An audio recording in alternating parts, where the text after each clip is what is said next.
I don't know if we'll finish it today, but definitely next week. I am sorry about last week. I found out last minute that we were going out and didn't have a chance to say anything. So,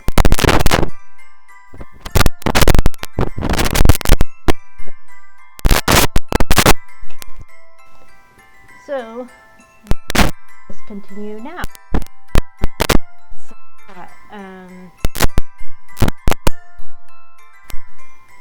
I actually got a comment to one of my YouTube videos saying that the game felt like it was dragging a little, and the video was pace, but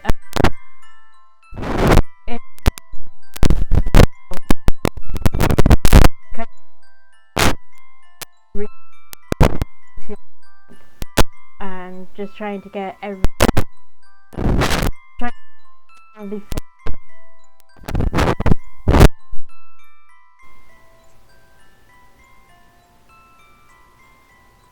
so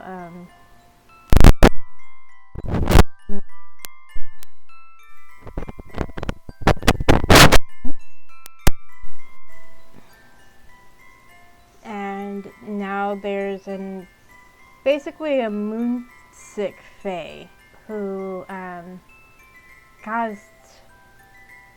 became separated from the rest, I guess. And I'm assuming that the previous queen tried to bring her back into the fold or stop her or what, and it didn't work. And she's basically been people and taking over their bodies as vessels. And the next victim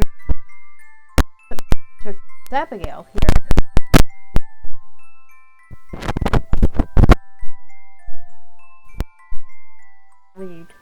Didn't go, oh, but no, you should survive. Which kind of course that happened. So the latest potential victim. Oh, hi Blue.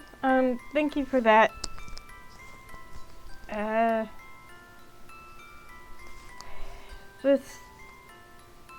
These headphones are old, so I'm not surprised that there's some issues.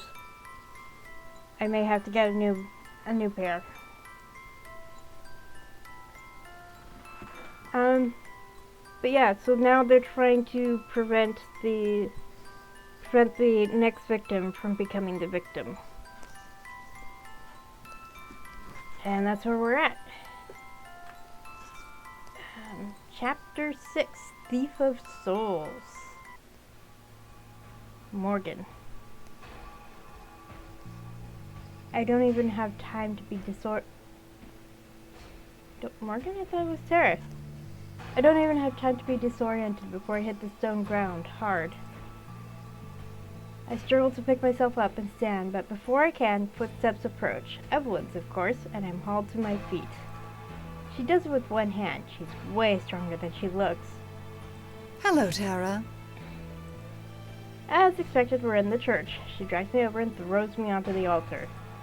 I try to resist, but my limbs won't move. Oh, hey! Thanks for the ride. Typical Tara.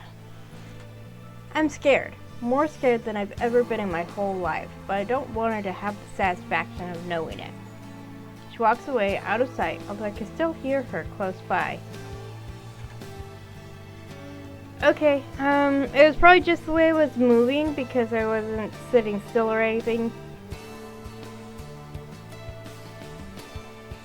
They're gonna come for me, you know. We figured out your whole plan. They're probably already on their way. Bravado. Let them. I'll kill them too. Her tone is casually disinterested. She can't even give me the courtesy of pretending she cares.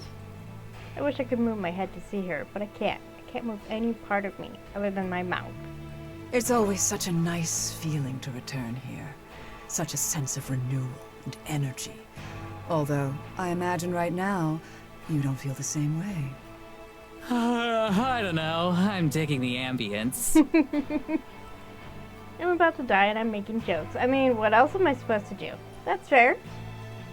We had a plan, one with a good chance of working. I know that Mads and the rest won't abandon me. They'll just switch it up a little, same as if she'd taken Morgan like we expected. Honestly, it's probably better for everyone that Morgan's the one who's still free right now. She's less likely to screw something up than I am. Still, that's all I think that's supposed to be do, to suppress the little voice inside me telling me to be afraid, to acknowledge I'm going to die. Or worse.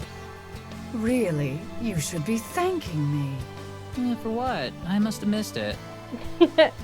Because by dying here, you've given poor Morgan another chance. If she runs away now, I have no more need of her. I'll let her live. Yeah, the others have asked Morgan, why don't you just run away where she can't get to you? And Morgan's like, yeah, but she'll still kill someone else. It won't solve the problem. It won't stop her. Of course, if she turns up here with any delusions of grandeur, she'll die along with the rest of them. A chill runs up my spine, because I know beyond a shadow of a doubt that there's no way she won't come for me, that she won't run away. Still, the way that Evelyn can talk so cruelly about her own daughter makes it hard for even me to keep up my attitude. You really don't feel anything, do you? You raised her, you lived with her, and even after all that... Finally! You get something right. I don't feel anything for her. You got something wrong, too. Evelyn halts and then stalks closer to the altar, close enough that I can see her wildly dilated pupils, the razor-sharp points on her fangs. I didn't raise her. I cultivated her. From the minute she was born, I prepped her for this fate, to be a worthy vessel. How could I have known that a much more useful one would arrive at my doorstep? Just days away from my ascension.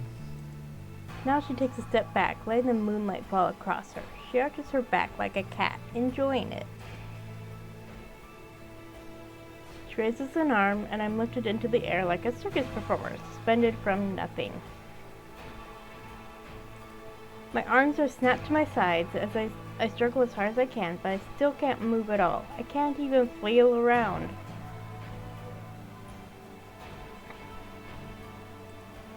Still, her words piqued my curiosity, and I'm dying to know what she meant. Since I might be dying anyway, I may as well ask. More useful how? She grins. Because this night is very, very special. For years, centuries even, I've whiled away my time here in Eisenfeld. It's amused me to no end. But I've grown bored of it. I desire to see more of the world. And while any human body would do, I suppose, there's merit in one such as yourself. One with influence and fame. I don't even know the words to convey how disgusted I feel. It's not enough for her to steal my body, but she also wants to pretend to be me? I think the horror I feel must show on my face because she smirks. As she does so, her skin starts to shimmer and shake, like there's a light just underneath it. A thin thread of ethereal matter, like the spell that she used to bring me here, ekes into existence. It stretches between her hand and my chest. The second it comes into contact with me, I feel like all of the strength is sapped out of me, like I'm being sedated. I hope I'm only passing out and not dying. I'm not sure if the two feel different. It would suck extra hard if it was dying, though, because then my last sight would be Evelyn sneering cruelly. Just before it all goes black, she manages to get in one final taunt. What an ironic fate for you, don't you think? You came out here seeking magic, and now you've found it. Okay, back to Morgan. Okay. Dun dun dun! We're up and ready to go nearly the instant that Tara disappears. It's a shock, of course, but not one that messes up all of our plans. I walk to the front door, which is still open and banging in the wind. I'm going to fucking kill her if she hurts Tara. Tara will be fine. She's tough. Besides, we've got a plan, right? After a long moment, I nod. Right. Maddie turns back to face Abigail, who's half hidden by the bedroom door. Are you sure you want to go, sweetheart? You can stay here. Of course not. There's no way you're doing this alone. Yeah. Abigail is so cute! I'm just a little nervous, that's all. That's fair. Me too. I'm a lot nervous, actually. We'll be fine, though. If she keeps saying that, it'll be true, right? I wish I could believe it. I wonder if Maddie even does. I like that Maddie still has her glasses. As someone who wears glasses, I feel that. It's so nice to see a main character actually wearing glasses. Scoop up Gelladora, I never remember which one it is, and wait outside. We need to leave now, but I force myself not to rush them along. A minute later, they follow me outside.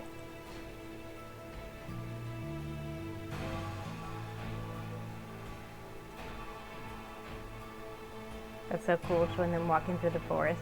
We hurry out. Excuse me. We hurry out into the woods. Despite some wind and fog, the night is relatively clear. Are you sure you don't want me to just take you to the church? I could have us there in a second. I know, but she can't know about your powers yet. If we arrive too fast, then Evelyn will know something's up. It would be nice to take the easy way like that, but we can't do anything rashly. Not if it might hurt Tara in the long run. Right. We have to wait until her soul is out of its body. That's when we'll send the signal. Do you know how long that'll last? Like, how long it'll be exposed? I have no idea. I hope it won't be instant. You hope? I nod. I wish I knew more, I really do, but it's magic, and magic is rarely predictable. The only thing that I can say with confidence about it. I'm not sure what more I should say. This is where we'll have to part. Even though I'm making the rest of my journey on foot, Maddie and Abigail will need to use magic to get to the fairy clearing. Before we do there's one last thing I need to say. Maddie? I know there isn't really time, but I need to say this, since I might not get another chance to. Gelladora nuzzles my chin, reassuring me. I'm sorry. That doesn't even come close to describing it, but it's all that I can say. For bringing you out here, getting you involved in all of this. I never imagined any of it would turn out this way. So if you still hate me, I understand. I just wanted you to know. Oh, feels good to have the words out there. I spent so much time apologizing these past few weeks. It's still a bit of a relief every time. Morgan. Well, first of all, I accept your apology. But I promise, I never hated you. It was my fault for acting like such a bitch when we first got here. And as for everything else, well, some of it might have been Tara's fault, but a lot of it was my fault too. So, let's get this over with. We'll save Tara, take care of Evelyn, and then we'll all go home. Simple, right? I just nod again. I'm not sure if I can talk right now. Not without crying. And I hate crying. Ain't that the truth? I wish it were that simple. I hope it will be that simple. But it rarely is. I swallowed a lump in my throat. I have to say something. Oh, yay, we get another choice. That's the third one.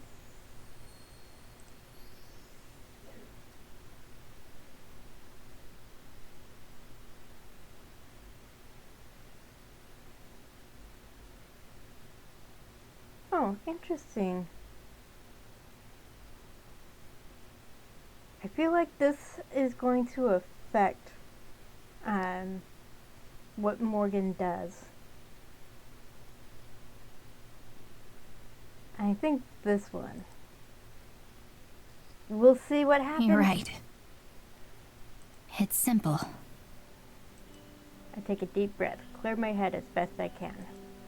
I've been waiting my entire life for this. My entire bloodline has led me to this point. A chance to end all the pain I've endured, to save someone I love, to make sure the countless people who carried this burden before me will be avenged, and to make sure that no one else will get hurt.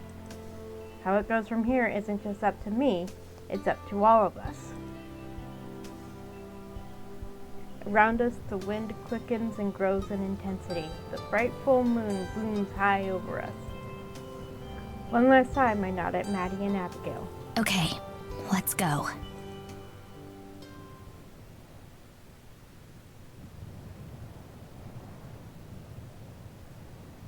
This is hardly a plan. It's barely more than an idea. It relies far too much on luck and everything going our way. But it's all we have. The furious winds tell me that I'm in the right place, as if there were any doubt. When I approach the doors to the church, they blast open. I've been expected. I don't waste any time. I rush in. Tara floats in midair, suspended by invisible magic. She lies prone, but with her arms and legs apparently locked in place. She looks dead. A colorful cloud floats above her with a long tail spiraling back towards her body. I don't even need to be told. I know that's her soul. It thrashes about as much as a cloud can, but is seemingly locked out. Below, Evelyn stands, hunched with her back to me. A trail of malevolent white magic tethers her to Tara. Moonlight pours through the window behind them, piercing Tara and illuminating Evelyn. When she hears me enter, she stands up straight, her back cracking obscenely. Oh my gosh, look at her hair! It's all white. Oh. Is it supposed to be like ice? Interesting. Look at these spines. She's disgusting. Morgan. You came. Her voice isn't the voice I know. It's raspy and inhuman. It echoes around the church, louder than it should be, dragging itself from corner to corner. I knew you would. You always do. Sounds like they layered two different voices on top of each other. It sounds really cool. Her body spasms and twitches as if electrified. Still, her voice remains steady and flat. Of course I came. You're not taking Tara. You're not taking anyone else ever again. She laughs, but it sounds like a choke. There's no humor in it. It's inhuman. Do you know how many times I've heard that before? Countless. And yet, here we are. Predictable. You humans always are. Curiously so. You have all this freedom, but you don't know how to use it. Pity, pity, pity, pity. The eyes, ugh. Soon I'll have taken the body of your friend, and you will be dead, and I will be far, far gone. You see, I've grown tired of playing pretend out here in the woods. I've decided it's time for something new. And Tara is going to give that to me. You'll still be a pretender. Evelyn seems to notice Gelladora for the first time. Gelladora. And she licks her bloody lips. You. So, you're here too. Fitting. Evelyn's gaze narrows, then her eyes widen once again.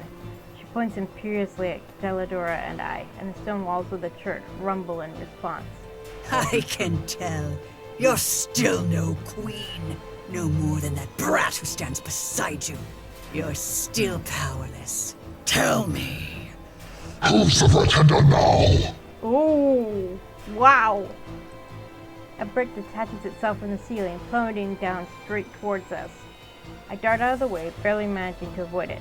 Gelladora yowls as I squeeze her harder than I intended. You're just as pitiful as she is. What did you think you could do? How did you think you had any chance? Or is it just human nature to try? Even if you're doomed to fail. The moon is at its peak or close to it. If she waits much longer, she won't be able to complete the ritual. She'll have done our job for us. Maybe she knows this because she turns away from us once again. I have to stop her. push my legs forward, but some invisible force pushes back. Like moving through quicksand, I can barely inch forward. Something's protecting her. Inch by inch, I have to keep moving. A pulsing ball of magic starts to form in front of Evelyn. She focuses intently on it. The light from the moon falls directly on her. Her skin reacts to it, bubbling and boiling like hot wax. It must be agonizing, but she doesn't react. Maybe she's beyond the pain. Or maybe she's been through it so many times it doesn't bother her anymore. Gelidora leaps out of my arms, making her own way beside me. Her breathing is ragged and labored. Neither of us wastes energy on more words. I don't know what I'll do if I reach Evelyn. I just know that I can't sit still. The coalescing ball of magical energy continues to grow and grow, taking on a sinister dark hue, the color of a moonless night, the color of an empty void. It starts to spin, crackle, and shimmer. That's when I realize this isn't for the soul transfer. It's too strong, too unstable. A tendril of malevolent energy suddenly shoots out straight towards me.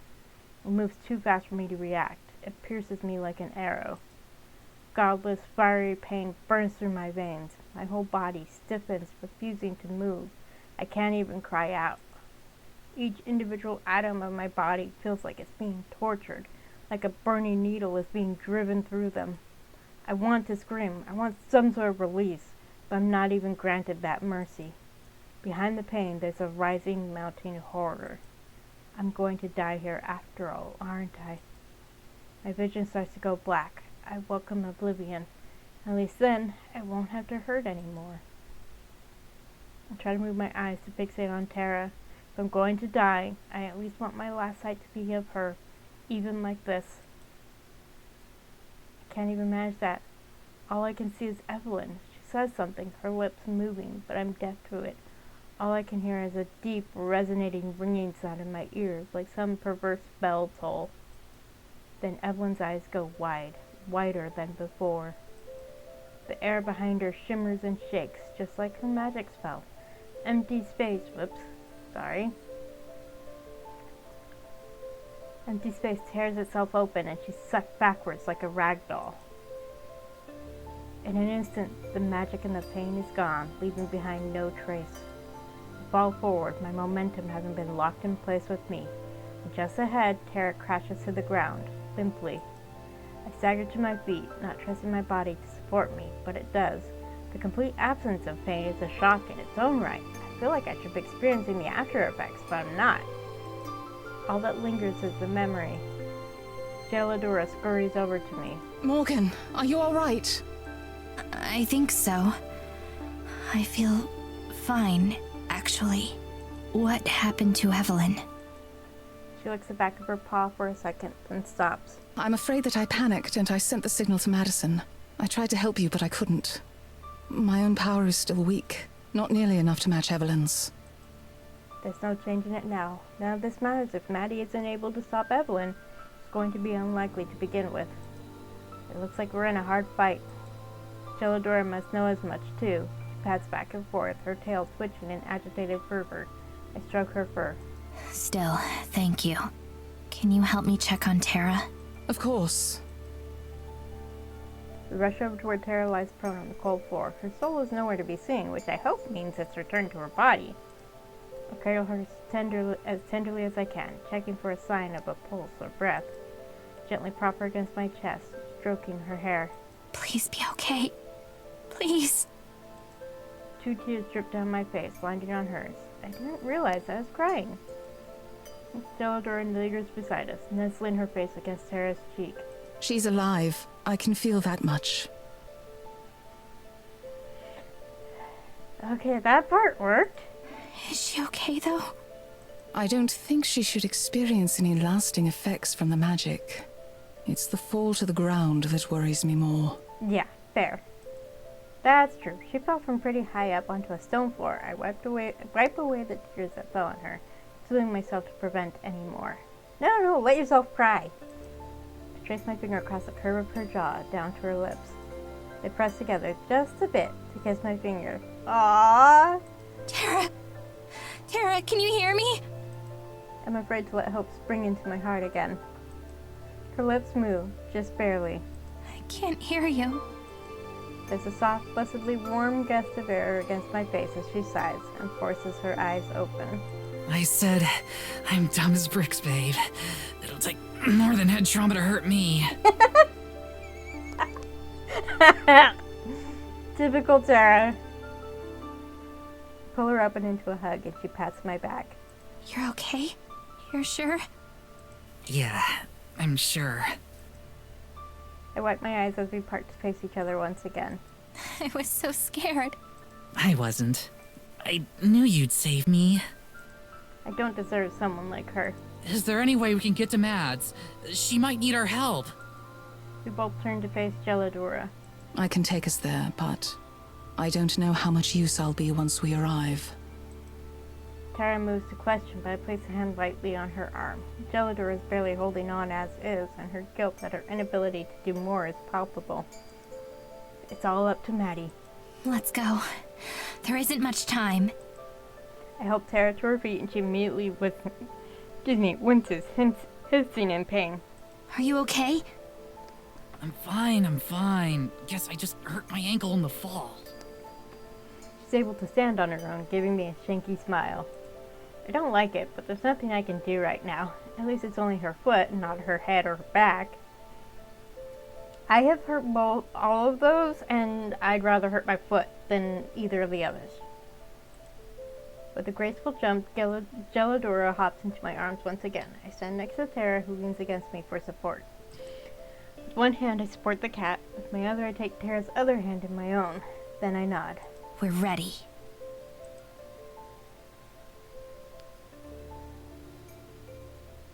And Maddie. Ooh. I am very curious. My heart pounds as Abigail and I arrive in the fairy grove. This place has been the setting of most of my favorite memories here in the forest. I could have never guessed that it would be where everything ends. I can feel the fairies, my subjects, watching from close by. They don't show themselves, but their presences are like little tiny pressure points on my consciousness. They're just as tense as I am. Closing my eyes, I reach out to the forest, asking for its aid. It still hurts, badly. It laments the terrible pain that it suffered. I promise that it'll be okay. It's my duty as queen to ensure this. I hold the forest in my heart and promise to rid it of the moonsick one. Abigail and I walk to the water's edge. Nervousness tears at my stomach. Geladora's signal could come at any time. I have to be ready. High above, the moon offers its light to us. The whole lake is dyed in its silver glow, shimmering and refracting and amplifying. Moonlight caresses my face like a lover, warm and invigorating. I indulge in it, letting it sink in through my skin, my roots, my forest. Every little second could be crucial. How do you feel? She holds my hand loosely in hers. Nervous. In a way I've never felt before. Nothing else in my life has ever been this important. There's never been life or death consequences like this. What if I screw up? Oh, baby! I expect to see fear reflected in Abigail's face as well, but when I turn towards her, she looks serene and unbothered. I have complete faith in you, Madison. The fairies said that not just anyone could be queen, but that you could. They saw something in you too. We're all putting our trust in you. The whole forest is, and our friends too. We wouldn't do that if we didn't believe in you. I wish I could use a magic spell to boost my confidence. For all the power that I hold right now, it sure feels insignificant. So far, everything has come naturally. Moving through the woods or interacting with its denizens is easy, but to use my magic against another being, that's something else entirely. But I can't let that kind of attitude overwhelm me. I can't be defeated before it even starts. Abigail's right. Everyone is counting on me. I can't let them down. Thank you For what? for believing in me. She leans forward and kisses my cheek. Nyah. Always. I like the way they use the sprites to convey what they're doing. It's so cute. Always. That word has meant a lot of different things to me lately. My concept of forever keeps shifting and changing. Even now, I'm not entirely sure what it means. Suppose that after tonight, I will. You know, when we were here before, there were times that I wished it could last forever. Where it was peaceful, and just the two of us. But now, more than anything, I'm ready to go home. I'm ready for us to make new memories. Together. Nothing would make me happier. When you came into my life, I thought that it would be fleeting, like a nice stream that I might someday look back upon and smile. I didn't dare imagine nor hope for anything more. But now, well, perhaps you've made an optimist out of me after all. Aww. I kiss her forehead, and then her nose, and then her lips. I love you. More than anything. I love you too. More than anything. Aww. Together we face forward. And that's when I feel it. A cold flash of foreign fear. It stabs through my head in the idyllic scenery. I recognize the origin immediately. Gilladura's panicked signal. I step away from Abigail, clearing his face. Excuse me.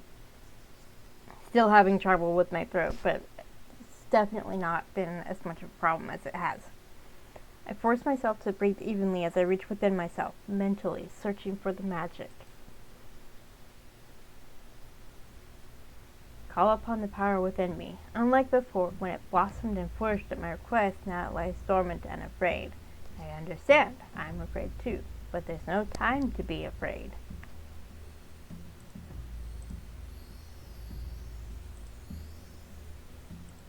Using my authority as a fairy queen, I coax the magic forth. The church's presence aches like an infection, and I promise the forest that I'll help heal it. The magic ripples through the woods. It sets upon the church, finding Evelyn easily. I can't see her in my mind's eye, but I can feel her hatred and scorn and fear. So I'm not the only one who's afraid then. That's more reassuring than anything else. If she detects some magic that's coming for her, then I can't tell. At my will, the tendrils of magic wrap around her like vines, and I stick my hand out, a physical, actual hand, and I pull. The result is immediate. Just above the surface of the lake, a ripple disrupts the air as a massive rift opens up. Within seconds, Evelyn falls forward through it, collapsing in a heap to the shore. It's wrong, though. She's still in her regular body, not just her vulnerable soul like it should be. I take a fearful step back. Why did Gilladura send the signal early? My blood runs cold. What if something happened to her and Morgan? What if she wasn't too early? What if I was too late? I try to rally my thoughts and concentrate on what to do. She quickly picks herself up, wild eyes casting back and forth. Her appearance is monstrous. It finally fits her personality. Her gaze falls on me, and her lips curl in hatred or disgust. So, it's you. I see that even death didn't want you. And now here you are, stinking of snow and pine, stinking of them. You wear their clothes, you bear their crown, but you are not one of them. She lumbers forward, her steps seeming pained. She's either dazed from being pulled here, or from the effects of her own spell. I can't count on that to last. You're right. I'm not. Just like you'll never be a human. I need to buy myself time while I try to think. Human? Ah, is that what you think I want? I will be more than human. A gust of wind stirs up, likely at her calling. The trees shake, and I plant my feet firmly to keep from losing my balance. I feel the barriers in my mind freeze and break away. She's gone. As the world spins around me, the moon shines down on the lake. I search for her presence with my mind, but I can't find her, like a fish that slipped off the line. I need to calm down. My heart races as my head begins to ache and throb. You're so fragile, so easily damaged, so easily broken. The biting wind intensifies, threatening to sweep my crown away. Abigail shields herself with one arm. Evelyn, however, remains unaffected. What's wrong, little child? Why not make this easy on yourself? I can make it painless for you this time. Reality and illusion blur and blend, and the fabrics of my vision tear. She takes another step forward in my mind, shattering what little focus I had. She's almost close enough that if she lunged forward, she could grab me by the throat. Instead, Evelyn scratches at her own neck, and now drawing blood, but she doesn't seem to notice. High in the sky, the moon watches over us, indifferent. She feels its light sustaining me, the same as it bolsters her. She turns to look up at it, shivering. Do you know why you were the first to go? Because you were the easiest. All alone, off in the woods. Tragic accidents happen all the time out there. Really, it's my daughter you have to blame for all this. It's a shame you won't get another chance. I try to find her again with the magic, but I can't. It's like she isn't even there. Where her consciousness should exist, there's nothing but a gaping hole. A void that feels familiar somehow. Her eyes go red as she faces me again. Looking for me? My consciousness is immediately assaulted. My head pounds as I feel Evelyn enter it like an intrusive thought. With every push and pull, she rips at my soul. My magic quakes under her power, flickering and fearful. I try to reach out and grab it, pull my own consciousness and strength into me. Every time I get close, it's yanked away. Unrelenting, overwhelming. Die! Die! Die! It echoes and reverberates in my skull. I choke, momentarily forgetting how to breathe. Every single thought, every single idea, snapped and destroyed. I can't even see anymore. I knew it! Your gifts are wasted on you. Queenship is wasted on you. What good is power if you don't know how to use it? All of you are the same. A searing pain in my head forces me to my knees. Your friends couldn't save you then, just as you can't save them now. An unseen force shoves my head upwards and making me look at Evelyn. A peculiar ringing blocks out all other sounds except for her words. I'm deaf to the wind, to the forest, to Abigail. See what you've done. And despair. She gestures imperiously towards the empty space between us. Just like the portal I used to bring her here, another hole in space rends itself open. Through it, I can see a glimpse of the murky stained glass window of the church. Then it upends, unceremoniously spilling out my friends. Or at least their bodies. Nausea hits me at the sight. Tara is there, her body limp and broken, arms and legs splayed at an obscene angle. Blood trickles from her mouth beneath her open, sightless eyes. Morgan is also there, in a heap, though her body isn't as mangled as Tara's. A grisly wound stretches from her ear, across her face, and down her neck. Blood stains the sand beneath her. Even Geladura lies there, motionless. Though her back is turned to me, a small puddle of water forms beneath her, spreading as she seems to melt. It's alive! We know they're okay! I scream. I want to run towards him or clutch at my heart, but I'm pinned in place. How? What went wrong? Was this why the signal came too early? I shouldn't have left them alone. Should have gone with them. This is my fault, isn't it? Evelyn's attack on my mind ceases in order to let me truly comprehend the horror before me. As much as I fight it, my heart gives way to what Evelyn asked of me. I despair.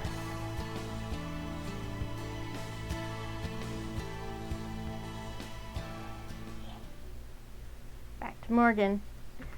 I knew it. Our feet touch solid ground and Tara immediately loses her balance. I grab her shoulder to keep her from falling. Geladora pants heavily, the magic having taken a heavy toll on her. Maddie, Abigail, and Evelyn are on the far side of the lake. Only Abigail seems to notice us. Even from a distance, the terror on her face is clear. Come on, they need our help. Tara takes one step forward and then falls to the ground, clutching her ankle. Shit! Just then, Maddie screams, in pain or in horror, a sick feeling in my stomach. All three of us turn to look, though there's nothing new to be seen. I know from experience that doesn't mean she isn't in pain. Abigail is tugging on her arm, but Maddie doesn't react at all. She must be beyond even feeling it. And just behind Evelyn, a familiar-looking ball of sinister light is forming, sparkling in the moonlight. Its tendrils jolt and jag with a familiar hunger. Maddie doesn't even know. Evelyn turns back and looks at us, a sadistic grin on her face. Tendrils of magic shift, and a feeling of impending doom fills my lungs. I look back at Tara, who scowls at her foot as she tries to move. There's no way she'll be able to. I don't have long to act.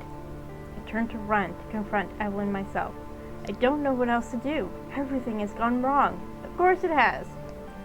All that matters to me is, at this point, is that Maddie and Tara get out of here. If I have to die for that to happen, then so be it. I hesitate, just slightly. My leg wavers as I try to take a step forward.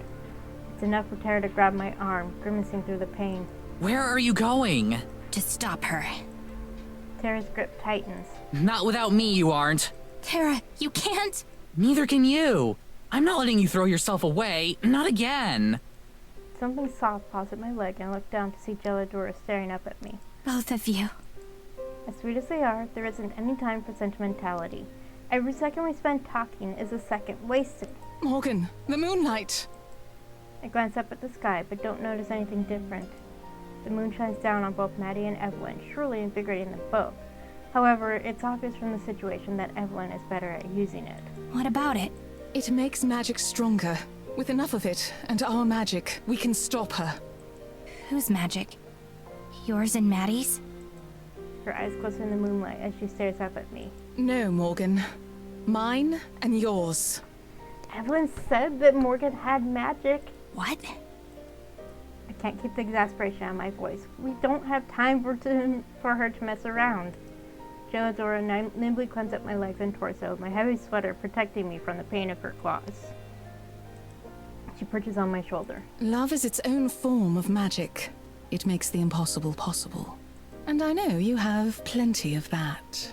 Yes. I turn to face Tara, who's been listening to every word. Despite it all, she gives me an encouraging smile. I don't know anything about magic, and I'm still figuring this love thing out. But I know I believe in you, Morgan. Go kick her ass! I breathe in deeply. I could try to stop her myself. Even if I had to die for it, I would. What Geladora says sounds crazy, but everything about this is crazy, for sure. And I don't want to die. Okay. I'm putting all of my trust in Geladora and in Tara, just like I know they're putting their trust in me. I won't let them down. With one arm, I help keep Geladora in place. As fast as I can, I run, heading straight for Maddie and Evelyn.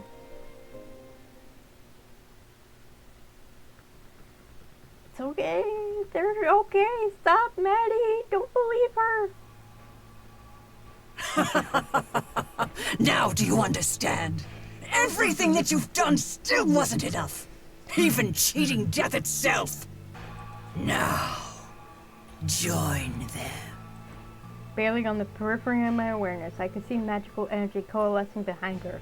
The spell that's intended to end my life. I need to react. I need to move out of the way or do something. But I can't.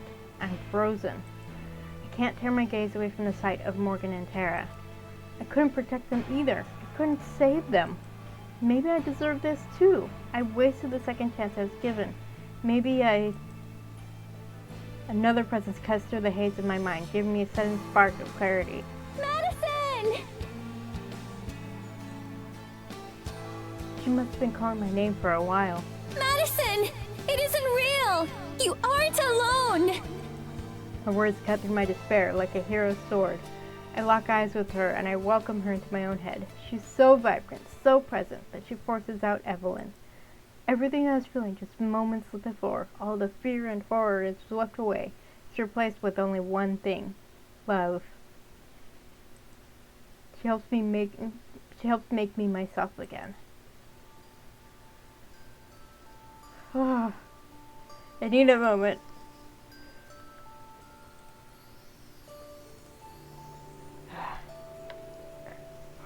I'm okay. I just need a moment. This is very intense. This is the denouement, so it's like really ramped up and they're doing a really good job. Time itself has stopped. rather, it doesn't exist here. Right now, we're the only two people in the universe. I'm aware that this is only a vision and not reality. But somehow it's more than that. Perhaps it's a different kind of magic. You bet your boots! We're surrounded by light. Stars flicker, watching us to see what will happen next. I witness both myself and Abigail. It's not just the versions of ourselves that are here and now. Rather, it's our future together.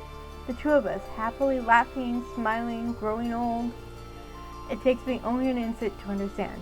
She's the one imagining it, sharing this with me, the same way that the fairies did. This isn't just a wish or a possibility. It's a promise. Both in my mind and in the real world, I take her hands. Don't worry about Evelyn, because in my heart, I know that we've already won. I look Abigail in the eye and I say just 2 words. I do. I focus on the feeling of her hand against mine and the knowledge that she's with me. I steady my breathing and face back towards the scene that Evelyn's conjured. Only now do I notice the imperfections there. Morgan's sweater is the wrong color. Tara's hair clips are the wrong shape. Even the markings on Geladora's fur are different. You liar! I should have known.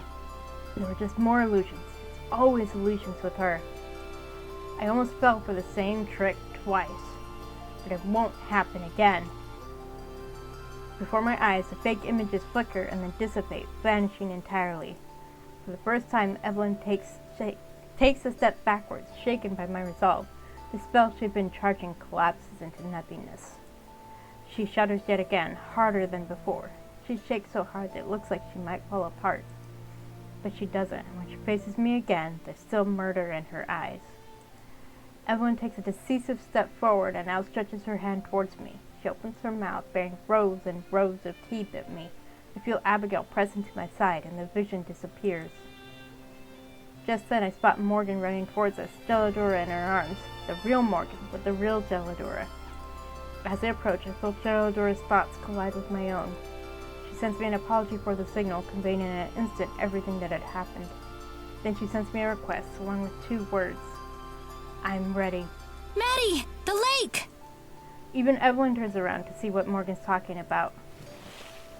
Then, without warning, Morgan turns and dashes into the pond, with Geladora still in her arms, submerging them both in the water as they vanish from sight. Tyra skids to a stop, watching the spot where they disappeared, as the shimmering surface of the pond scatters moonlight. There we go. I understand. For what I hope is the last time I drop the magic that the fairies have entrusted me with, and coax it out of every nook and cranny of the forest, from the frozen ground under our feet to the highest reaches of the tallest trees, implore the forest to help me. Within an instant, I can feel its response. From the fairies hidden just out of sight, from the forest spirit waiting forlornly in its grove, from Alma's mother, her child taken from her unfairly, from Morgan and Geladora putting their fates in my hands, from the very moon itself. I move with the easy confidence of doing something that I know I was born to do. All of my short time as a fairy queen has been building up to this moment. I step forward, bolstered with energy, and no longer afraid. I feel out the gaping hole where Evelyn's mind should be, the black, vile reminder of the existence she forsook, the lives that she stole. I find her like a roach, skittering and afraid, and I bind her. I'm sure that it sears her like fire. She shudders and shivers and quakes in the moonlight, moon sickness. After that, I let go. I release it all the magic and power that was given to me. I let it flow out of my fingertips on its way back to its rightful owner. I can see the arc of the magic as it descends into the lake, where I know Geladora is waiting for it. Then, as the last vestiges of it leave my body, the vision of it disappears, and the warmth of moonlight vanishes, leaving me cold. The thousands of voices in consciousnesses quiet and then go still, leaving me all alone in my own head once more. My dress returns to its proper form as just a jacket, and the flowers wither and shrivel away into non-existence, not death. The crown of my head crumbles to dust, brushing past my ears before it's blown away. At the same time, Morgan resurfaces and swims to the shore, where Tara is waiting for her. The moonlight is endlessly refracted through the water, where it shimmers and sparkles. Beneath the surface, I can see her.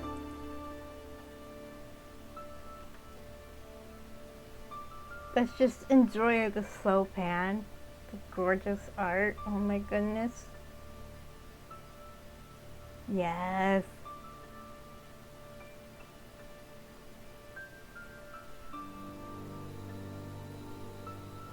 There she is. Oh, beautiful. Fantastic reveal. Gelidora crests back to the surface, her true form restored as she's accepted the mantle of Fairy Queen once again.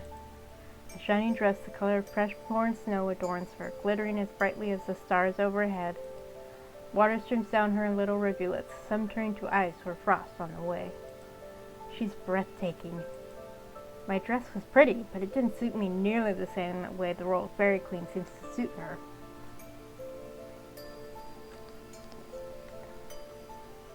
Even Evelyn is speechless. Gelidora closes her eyes for just a moment. Her breathing slows almost imperceptibly, but just enough that I involuntarily step backwards. Her movements mirror the ones I performed just moments ago. Gelidora's stance is more experienced, more graceful, but I recognize it. She's calling upon the forest magic. Then she raises one hand high. The moon seems to glimmer at her fingertips. In one swift motion, she slices downward, moonlight trailing behind her. It pierces Evelyn like a spear, fatal and true. Her whole body convulses as her moon sickness wreaks its terrible havoc on her. Her flesh bubbles and rolls as it tries to escape the dying spirit within. It's a gruesome sight, and I look away, turning instead to Abigail. She holds me tightly. As I watch Gelidora approach the shore, I can hear the buzzing of the fairies, just out of sight, as they start to return to greet their queen. I don't even have to be connected to the forest to know that it's rejoicing. It's over. We've won. I stand there on the shore, hardly daring to move. I keep expecting Evelyn to reappear, more powerful and furious. Or worse, for all of this to be an illusion as well. But it isn't. Not a trace of Evelyn remains, neither body nor soul. Gelidora stands on the ground where last was. Fairy Queen's eyes are closed in mourning. Not over losing Evelyn, of course, but over losing the fairy she had once been. I look down at myself in my regular clothes once more, and my flesh and blood body. I shiver a little in the breeze. It's a miraculous feeling. Then I turn and pull Abigail towards me as we wrap our arms around each other in the biggest hug imaginable. Neither of us say anything. We don't have to. From the side of the lake, Morgan and Tara approach us. Tara's limping, leaning on Morgan for support. Both look a little bruised, but not too badly off. Abigail and I walk over to meet them. You did it, huh? You really did it. Yeah, we did. It took all of them!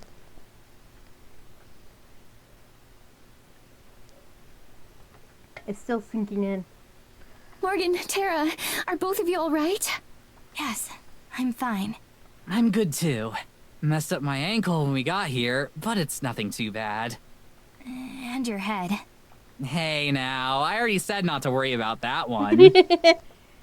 For better or worse, it really is impossible to face Tara. She could have died several times within the last half hour, but here she is, cracking jokes.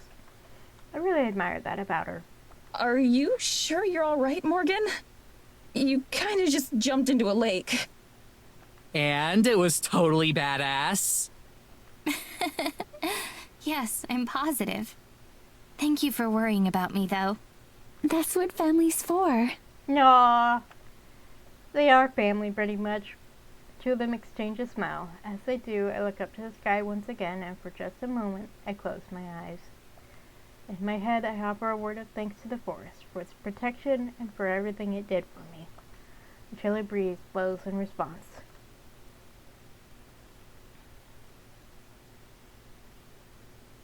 A loud buzzing fills the air, and we watch the swarm of fairies as they rush toward us from the trees. I step back to stand beside my friends as the fairies arrive, joyously fluttering above Gelidora's head. A bright smile illuminates her face as her people welcome her home. They don't speak, the need for human language now gone. They don't acknowledge me at all. I strain to try to spot Hay or Frio or Hanan. If I can't, I'm sure they're there amongst the rest of the hive. They don't pay me any mind at all. Maybe that's for the best. So this is like really cool. She and Morgan are both watching, somewhat awestruck. When we get home, Mads, you've gotta write an autobiography. Either that or the best fantasy novel ever. I'm sure you can make millions off the book deal. I wrap my arm around Abigail. I'm good. I've got everything I need right here. Aww. Abigail grins, putting her arm around me in turn. Tara groans and makes an exaggerated gagging noise. Okay, if you're gonna be that sappy all the time, then... Morgan interrupts, whatever the consequences will be, by leaning forward and kissing Tara on the lips. That shuts her up fast. Look at the blush. Then we'll just have to outdo them, right? For me, the second or third time ever, Tara looks like she doesn't know what to say. But in a good way. As we all laugh, Gelladora approaches us, the rest of the fairies forming a cloud over her head. So, it's over. Still the same voice. Thought so. There's much to be done. The forest will need time to heal and recover. It will take years, but it will happen. Thank you, all of you. Mere words cannot express how grateful I am. How grateful the forest is. Especially to you, Morgan and Abigail. Your family has suffered so much over the years. That's right. Gelladora was there with Morgan throughout everything. She's the only one who can even come close to really understanding what Morgan's been through. It's over now, though. Just like the forest, it'll take time to heal and recover. But we'll be okay. I know you will. Gelladora faces away from me, looking out towards the forest at large and towards the waiting cluster of fairies. Her domain and her people. What about the folks back in Eisenfeld? What'll happen to them? I was just wondering about that. I imagine they'll recover from the glamour rather quickly. I wouldn't be surprised if they don't even remember Evelyn's existence. There might be some difficulty as they figure out who will manage their affairs. She turns back to us now, smiling. In particular, she looks at Morgan. But I don't imagine any of you will be around to concern yourselves with that. Right. At the same time, Morgan and Tara reach for each other's hands. They smile at each other, meeting halfway. And you, Abigail, are you looking forward to leaving? Certainly. I've heard so much about the rest of the world from Madison and from Tara already that I can't wait to see it myself. Yay! Although, I'm a little nervous about, what were they called? Airplanes. Yes, those. I do hope they're safe. She looks up to me for support, and I put my arm around her. It'll be fine. I promise. She'll have a lot to get used to in the modern world, but it seems like she's just as excited to experience as I am to show it to her. Even Morgan will have some acclimating to do after spending her whole life with Eisenfeld's limited amenities. It's fine though. As Morgan mentioned, we have so much time. The Fairy Queen smiles at us again. I see. If you don't mind, I'd like to show you just one last bit of magic. Something long overdue. Four of us look at each other and then nod in assent. Lead the way. Gelladora takes us around the pond to the far side, right to the boundary of bare ground and covered snow. She kneels down, scraping together a mound in her hands, while the rest of the fairies watch from above in reverent silence, their usual keening muted for now. The ball of snow in Gelladora's hand is shaped and smoothed out as she alternates between scraping and patting it. Soon I realize the form is taking, that of one of the fairies. Gelladora then gathers several other materials from the forest debris, pine needles, a soggy leaf, a couple tiny pebbles, and even more objects I can't see. She arranges the pebbles on her snow sculpture to form a face. She deftly weaves together a few sodden pine needles and ties them around the back of the head. I realize that they're supposed to be glasses, or at least an imitation of them. Madison, it's you! As Gelladora wraps the leaf around the snow fairy, I realize that Abigail's right. It's not an exact replica, of course. It's definitely supposed to be me. She's creating a fairy that looks like Madison? Oh my gosh! Once it's complete, Gelladora lifts the tiny model from the ground, holding it in her cupped hands like a treasure. For a second, I think she's going to hand it to me, but she walks right past and heads to the shore of the pond. With her back to us, she lifts her arms, holding the tiny sculpture aloft. The moonlight shines down on her, illuminating the snow in her hands. The air around them starts to glimmer and sparkle to light the moon refracting off of nothing. Gelladora's whole body glows with the soft white aura that's brightest in her hands. Then the little fairy in her hands flutters to life and flies into the air. After just 2 beats of its fragile wings, it turns and joins the rest of the swarm, where it's immediately accepted into the fold. The Fairy Queen turns back to us, the sparkling magic now calm once more. A tribute in your honor. This was the first birth of our people in over a century, ever since I was first bound. Through this little one, your memory will live on in these woods. Oh! Thank you. It's an honor. Really. It's a bit strange to me that she chose me as the model rather than Morgan, whom she knows much better, or Abigail, who's far more intimately connected with the forest. But you're the one who took on queenship and made this possible. After all, it's not like I did a whole lot as Fairy Queen. Still, the gesture is touching. I watch the little fairy for as long as I can, until it's assimilated into the rest and impossible to keep track of. Tara's positively green with envy. Before you leave tomorrow, will you come join me for a final time? We have one last farewell to make. She looks at Abigail as she says it. Abigail's eyes widen, and then she nods. We've got a late train, so it's easy to do. You already got his tickets home? Hell yeah! One of us has to be on top of things around here. She smirks and playfully smacks her shoulder. Going home. Just the thought of it is exciting. The prospect of returning to our normal lives without having to fight for them. Right now it feels kind of like a dream. But for once, one that I know will come true.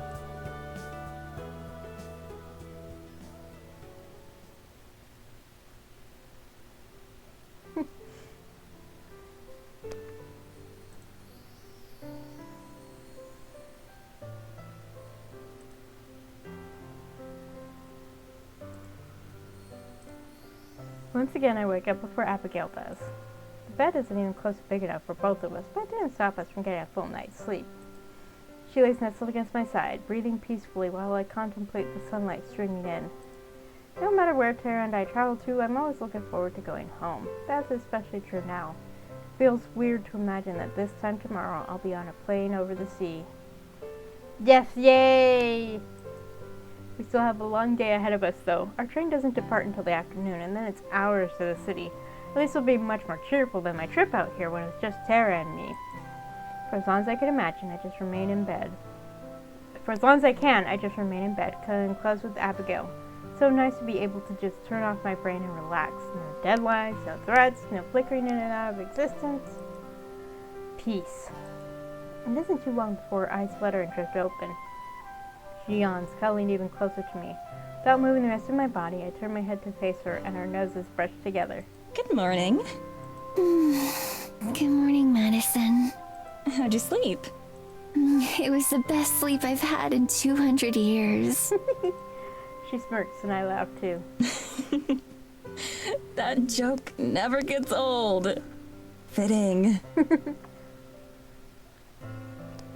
Abigail moves in even closer, draping herself across my arm and shoulder like a cat. Her hair falls across my face, and I blow it away with a playful puff of air. What about you? Better than I have in months. It's true, we both passed out pretty quickly after getting back to the cabin last night, and the excitement of the day's events couldn't keep us up. Will our bed in America be this comfortable? Oh, it's even better. Although BT, our cat, really likes to sleep up there. So you might have to fight him for the spot. BT will have to find somewhere new to sleep because I don't want to share you. She shoos away an imaginary cat with one hand. I love her. Yeah, we got a kitten and took her to the vet last week to have her spayed. And Dad likes to take her to sleep with him and Mom at night. And apparently her favorite spot is in between my parents. Maybe he'll like Morgan. She's gotta be used to having cats around by now. Gillided accounts. Technically? Our home will be so lively, won't it? Absolutely. I can't wait. Me either.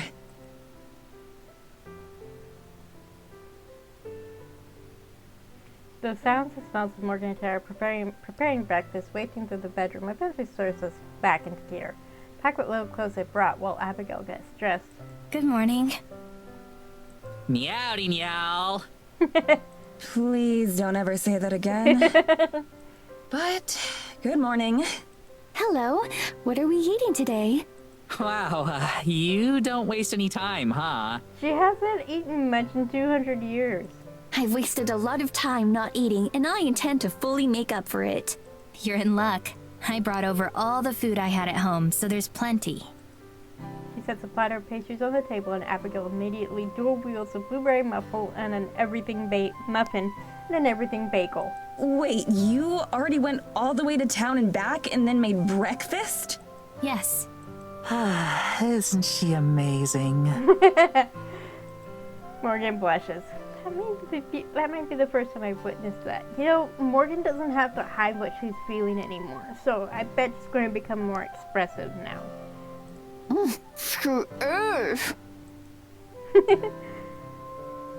Crumbs litter the table, the aftermath of Abigail's enthusiastic eating. I've never met someone so delighted just to be eating food. Have as much as you'd like. I'll bring the rest with us on the train. I'm not sure we're gonna have to worry about leftovers. Abigail grins in agreement. After we finish, I help take all the dishes back to the kitchen and set them by the sink. Morgan starts washing them right away. I'm not sure who I'm washing these for, but it feels wrong to just leave them dirty. I feel that.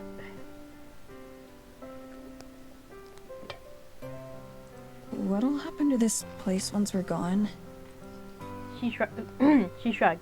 I'll leave the key in my shop. I don't really care beyond that. It's nice to not have to. She wipes the plates dry with a towel and then we go back into the living room. The rest of the cabin is already immaculate.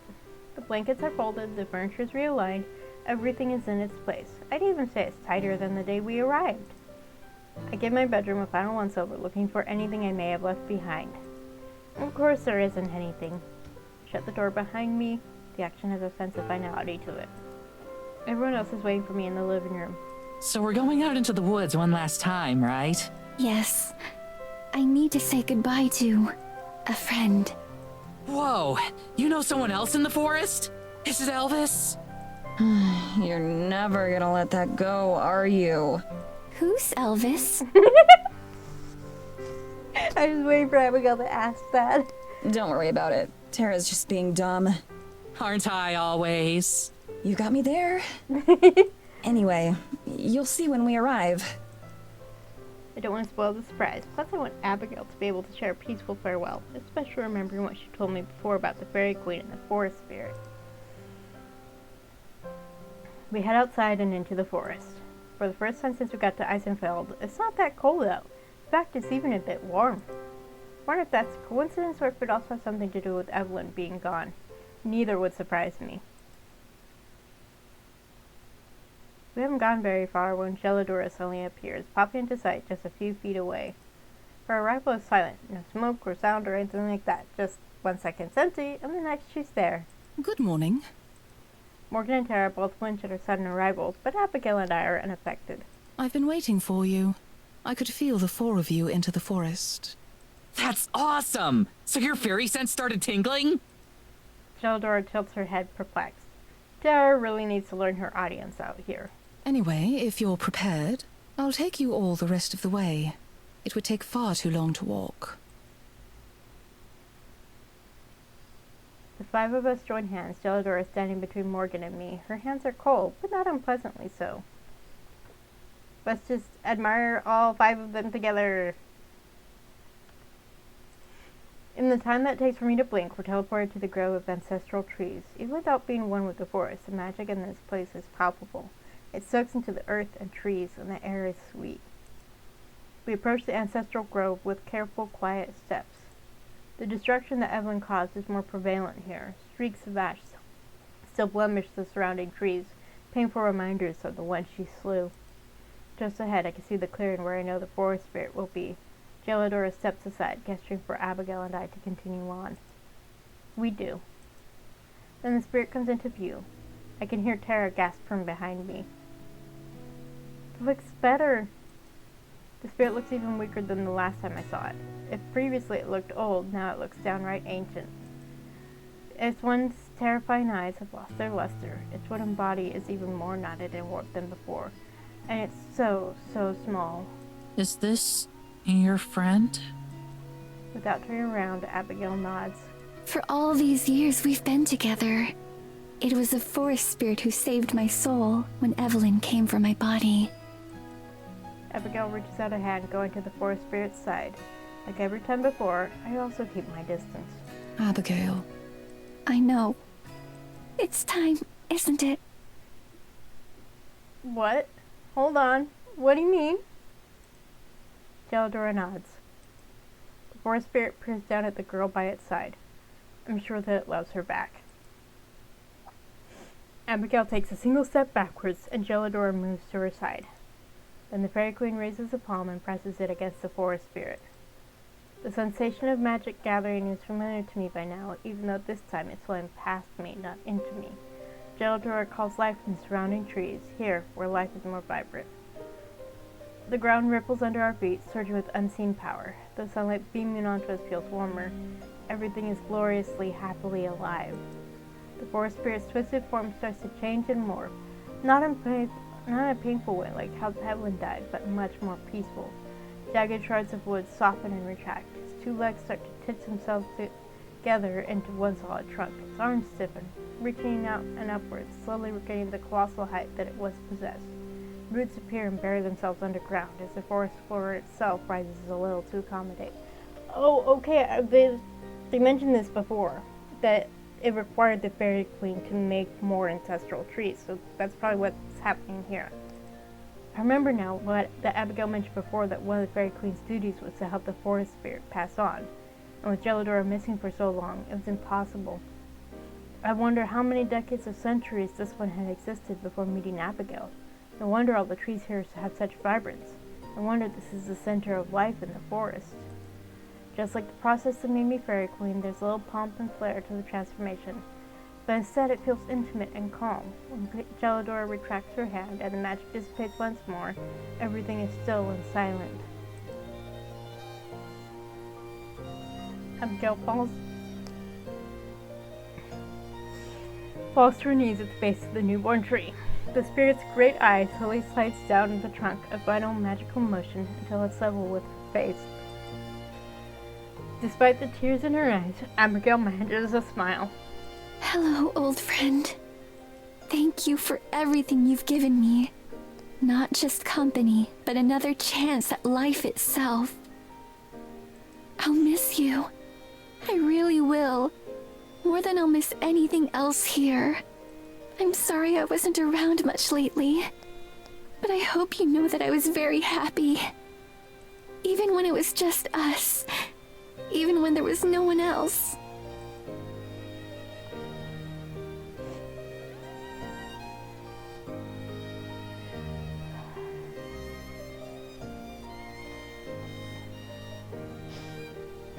Sorry, just give me a moment. She reaches up, touching her hand to the tree just like the Fairy Queen did, except it isn't a regal, powerful touch. It's a delicate and soft. She presses her forehead against the tender bark, not bothering to wipe away the tears.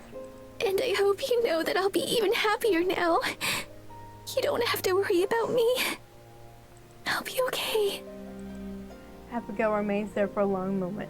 The forest spirit's eye watches her as best it can for as long as it can. Slowly it goes dim. The red light fades to gray and then to the same plain brown as the rest of the tree. Within moments, it's indistinguishable from the rest of the forest. Abigail looks back up and notices a change. She brushes her hand across the sightless eye, and then she rises to face Geladora. Thank you. I'm sure you made its life that much more wonderful as well. I hope so. Tara, do we still have time before we have to board our train? Couple hours, yeah. If it's no trouble, I'd like to return to the Fairy Grove one final time. I'd be happy to take you.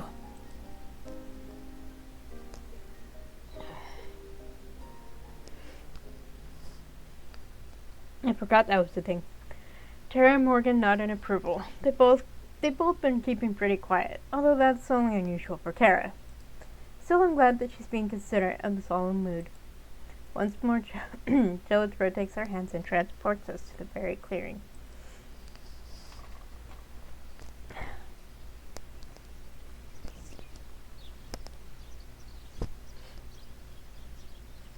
There's no evidence here of what took place last night. While there aren't any deer this time, a few birds are in their nests, all's right in the grove. It's a little strange to not instantly feel the presence of the fairies in my head. Sure, they're close by, but like usual, they keep their distance. As soon as we regain our balance, Abigail wordlessly starts to head for the shore. Tara taps me on the shoulder. Hey, me and Morgan are gonna take a walk. Give you two a couple minutes. Sure. Thanks. The two of them set off at a leisurely pace around the water. Gelladora goes with them. She and Morgan will surely want to say goodbye as well. That's true.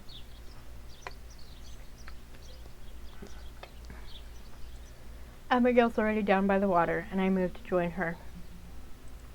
Her hand grasps mine and she squeezes tightly. She breathes in deeply. I do the same. The air is crisp but refreshing. This place has been so special to the both of us, I'm a little bit sad to leave it behind as well. I know that's nothing compared to how Abigail must feel. Ah!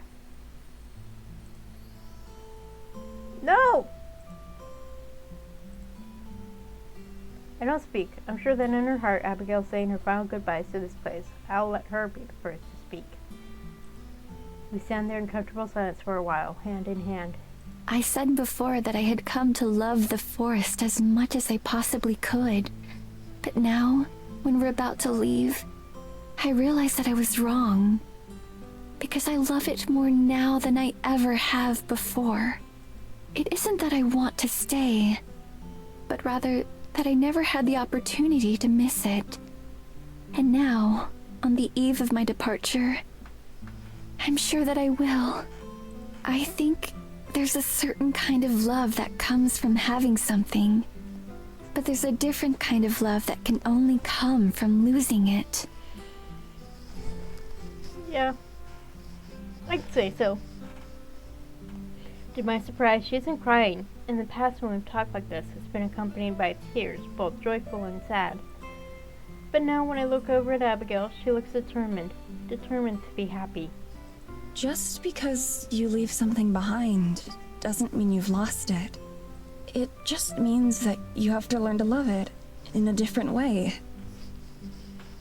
When you look back on something and it makes you smile, that counts too. Love isn't just about moving forward. Sometimes it's about looking back. This place will always be special to you. And to me. In different ways. That's true. What if I forget? What if someday I can't look back and remember what it looks like? What if I can't remember how it felt the first time we kissed? What if I forget how happy I am right now? Even if you forget, you'll still carry it with you. It's still a part of who you are.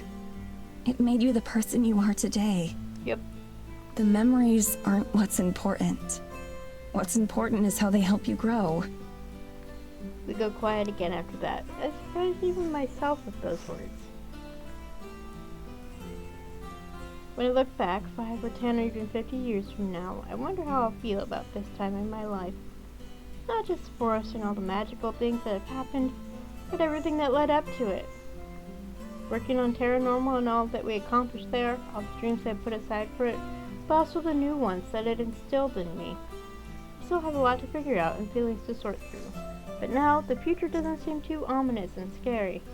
In fact, I'm looking forward to it. From behind us, I can hear the sounds of Morgan and Tara approaching once more from their walk. I squeeze Abigail's hand and she starts to lead me back toward our friends. Come on, let's go home.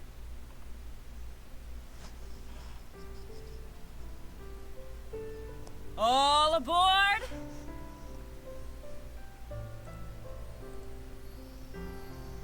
And they all lived. Sorry. I'm shifting position and my butt doesn't like it. There we go.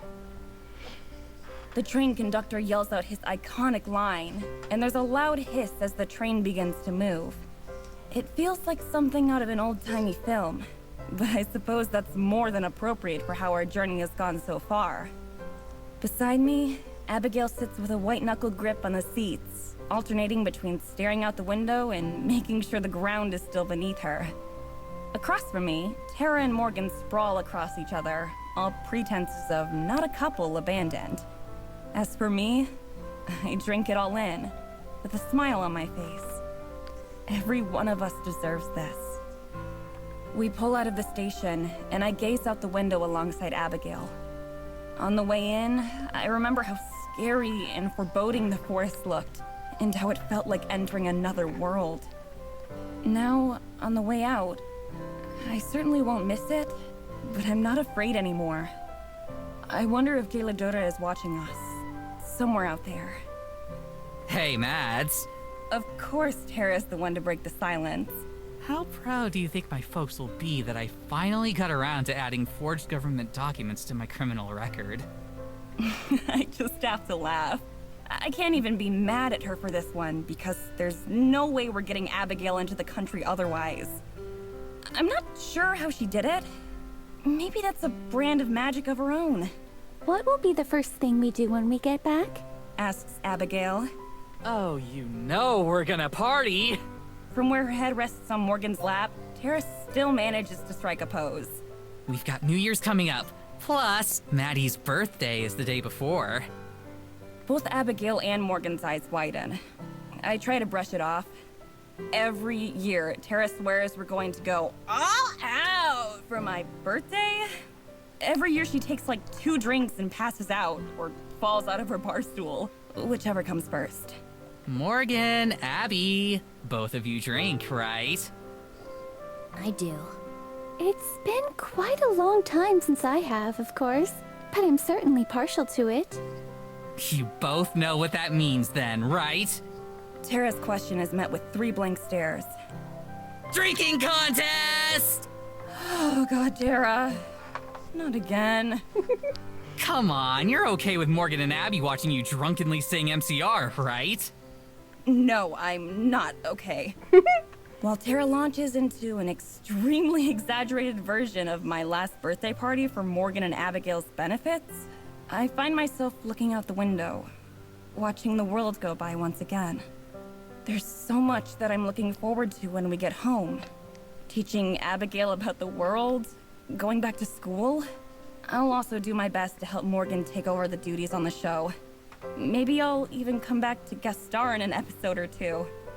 For so long, I wanted the world to slow down, just a little bit, so I could catch up, figure things out, figure myself out. If there's one thing that being dead and hearing Abigail's stories taught me, it's that I don't want to look back later with regret. Just like I told her at the lake, we have a lot of good memories left to create. I intend to savor every minute of them. I listen to the conversation, laughing along even while I daydream about the future. My heart is happy here, even if my head's in the clouds right now. Abigail leans into my side, giggling at some joke whose punchline I missed, but I smile all the same. She'll make an optimist out of me yet. If there's one thing that we have now, it's time. And as for everything else, well, I'm sure the world won't mind if I keep it waiting just a bit longer.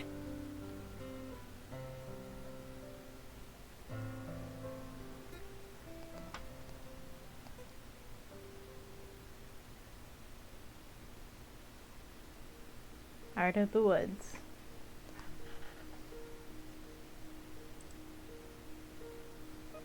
Okay, I guess there is no epilogue. Yay, we finished!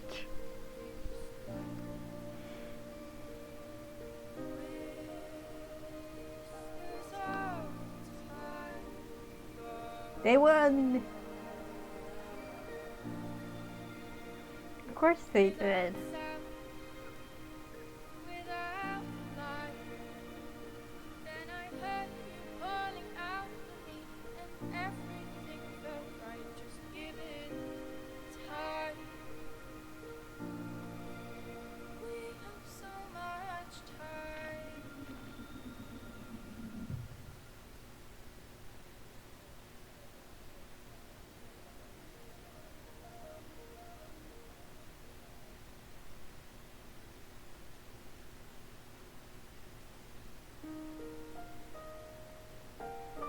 Art of the Woods by Studio Élan.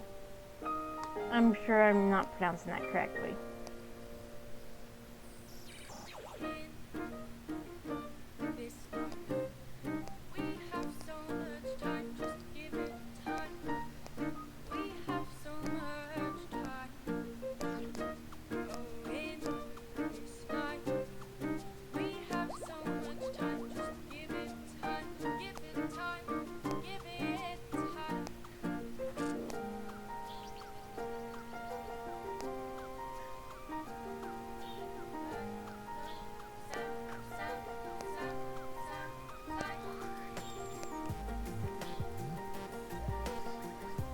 Just enjoy the music. Don't mind me.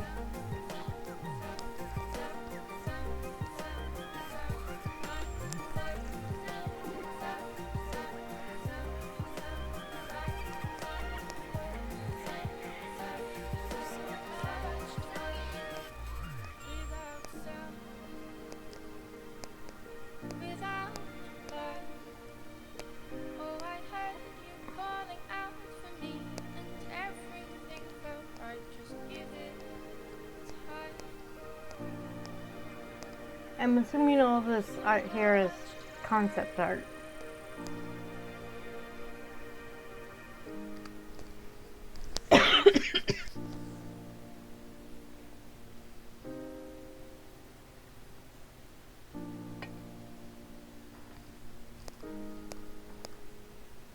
No cryptids were harmed in the making of this game.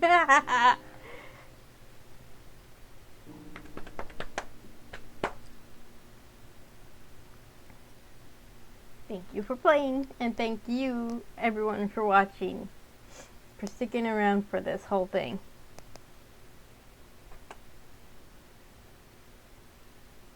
Madison, look!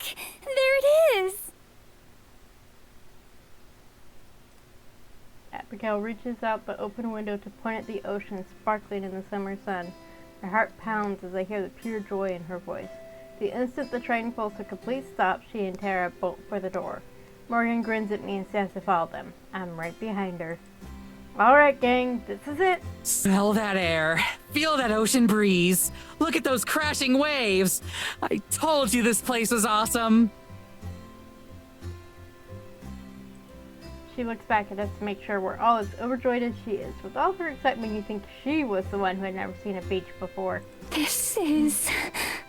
Her voice trails off as her head swivels around, still trying to take it all in. I silently step up behind her and take her hand. She doesn't look at me, but the small squeeze she gives my hand is all I need to know she appreciates it. Oh, Morgan cut her hair! Pretty incredible, huh? She closes her eyes and tilts her head up towards the sun, taking in the summer glow. It's better than I ever dared to imagine.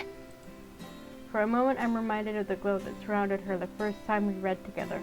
That the first time my heart stopped when I looked at her? It's happened so often that I've lost count. Ah! By now, I've known her as a human for longer than I knew her as a ghost, but she's still got the same otherworldly beauty that she had back then. Thank you, Madison. Abigail looks back to me and smiles. For everything. I know the kisses come before Abigail even starts to move, and I'm more than ready for it.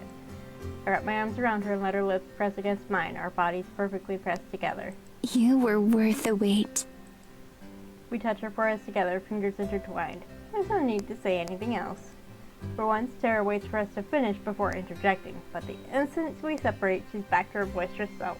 Are you guys coming or what? Morgan puts her arm around Tara's shoulders as she wears us on. Not missing a beat, Tara pushes her long hair to the side so Morgan can kiss her cheek. Come on, I'll race you there. You're on. Those two turned out to have a surprising amount in common. Whatever store of energy they both draw from, it seems to be infinite. Morgan and I go at a much more similar pace, although even she's more enthusiastic about going along with Tara's craziness. Love does that, I guess. You go ahead, babe. I'll catch up. Me too. My swimsuit definitely isn't built for sprinting. Abigail gives me a nod and another quick peck. Tara tries to do the same, but Morgan pulls her in for a full-on kiss. When she pulls away, Tara looks completely stunned. Better hurry, Abigail. Don't waste the head start. That's the first time we've ever seen a kiss used to give someone a tactical advantage. I can respect that. Abigail takes off running while Tara blinks away her days before dashing after her. No fair! Yes, it is! You have longer legs than me! Morgan and I are left in the desk, both chuckling at our overzealous partners. I doubt either of us expected someone energetic to be such a perfect fit. We should probably go after them. Lead the way. We both take off behind our girlfriends, entering the water and rushing to their arms.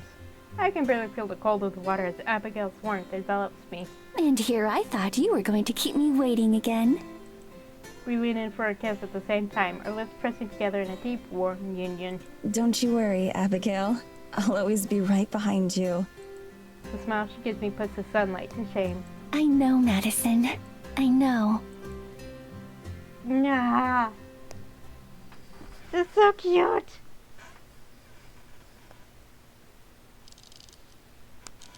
Okay. Yes, that's it. Took a little while, but finally finished. Gallery.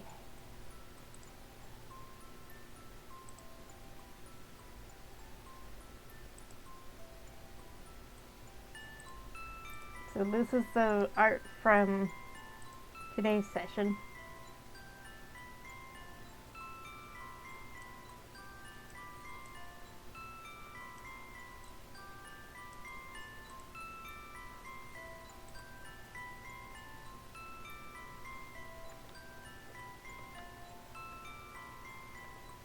There we go. Oh.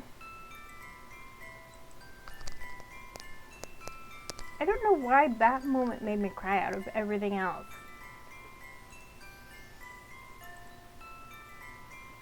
This is the epilogue. Okay.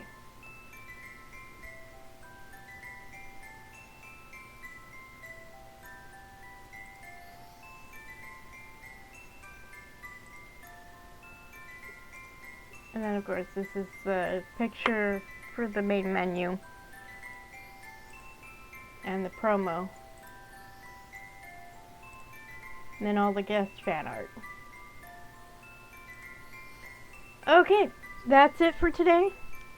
I have no idea what to do next. I'll figure it out. I've got a week. So thank you to everyone who joined me on this journey, either on Twitch or via YouTube. If you're watching this on YouTube, like, share, comment, subscribe. And I hope you all have a great day, whatever time of year you watch this. Take care.